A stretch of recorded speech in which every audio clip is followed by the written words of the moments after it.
how I shine. The best comes last in the grand design, and I'm unsurpassed. The future's mine alone. The shining city on the hill is me alone, all alone. Who else to light the way but me alone, all alone? I am here to keep the dark at bay. So that is a clip from The End. I'm delighted to say I've been joined by one of its stars. That's George MacKay. Gorgeous George. Hello, how are you? I'm very well, thanks. How are you? It's Kermode who insists on doing the gorgeous bit beforehand, but it's like as soon as he sees your name, he has to add the word beforehand. I'm very touched. Okay. So The End, I'm going to let you describe it because it is certainly one of the more unusual films of the year. So in your words. So The End is a musical about ostensibly the last family on Earth who are living in a luxury bunker 25 years after the collapse of the Earth on the surface. And it is about the family dynamics and how a family exists in that extreme situation and the sort of delusions and lies that hold that place together. Yeah. It's not the most obvious idea for a musical, you would think. You know, the last family on Earth, because the Earth has been destroyed through climate change, is a sort of inherently depressing subject. So explain how was this explained? Because this is Joshua Oppenheimer, who has done basically documentaries up until now. How did he explain the idea to you and why the need for music? I think firstly that the need for music, or Josh's documentaries as well, it was the act of killing and the look of silence, I believe. I have to double check. Yes, that's right. Yeah, there's the look of silence.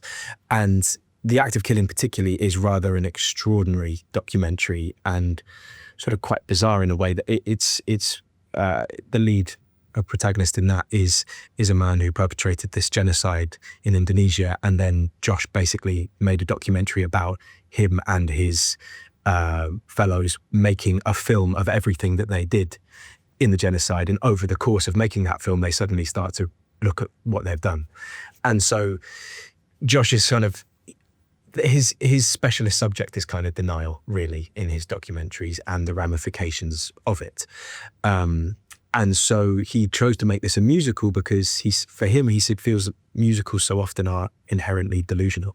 And the family at the core of this are surviving on delusion, basically. And I think what's interesting about the film is it's kind of looking at that tightrope between when is something just putting the best foot forward and building a narrative that is positive and necessary and useful to get you through a pretty tough situation, or when that becomes really damaging because it's entirely untrue. And the music is the exact opposite of what people might expect just listening to the opening part of this conversation. You know, it's not gloomy at all because this is part of the delusion. It's all rosy. And in fact, the first song you're singing is called Together Our Future is Bright, which has to be the most deluded song in the whole piece. Yeah, it's definitely kind of a homage to the sort of golden age musicals. And Josh, I think, you know, the concept and the idea came from, he was going to make a documentary about an oligarch in Indonesia who was looking to live in a bunker and buy a bunker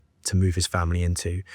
And when Josh sort of realized that the documentary he actually wanted to make would be 25 years beyond the point of him going underground, he thought, how can I find this story? And he went back to kind of cleanse his palate from that day's filming and then watched the film The Umbrellas of Cherbourg and kind of put these two ideas together. So now your character, and I think I'm right saying no one has a name. You're just father, son, mother, friend, and so on.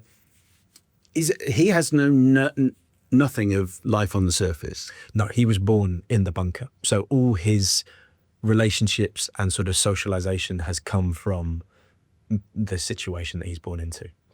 So I would imagine that was quite an interesting character for you to get into, not just the fact you have to act and sing, but also he's a kind of like a man baby. You know, he's very childlike. Yeah.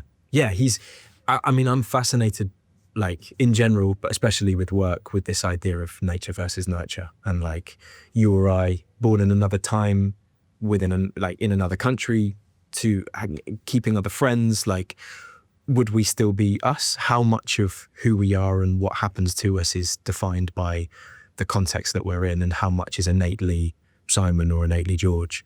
And so Son is a kind of perfectly extreme version of that question. You know, all he has is a very limited understanding of the world, also a lot of which is lies. But yet he has this kind of innate radar for truth. And the thing about kind of the joy of playing him and trying to sort of get to the bottom of was just very simply trying to work out what he actually knows and what he knows innately, what he has been told, and when he is facilitating something for the betterment of the people that he loves, or when he's kind of, obscuring something to protect the status quo of the family. And so it kind of speaks to that first question of, like, I guess, what is truth, and who are we? Who is he?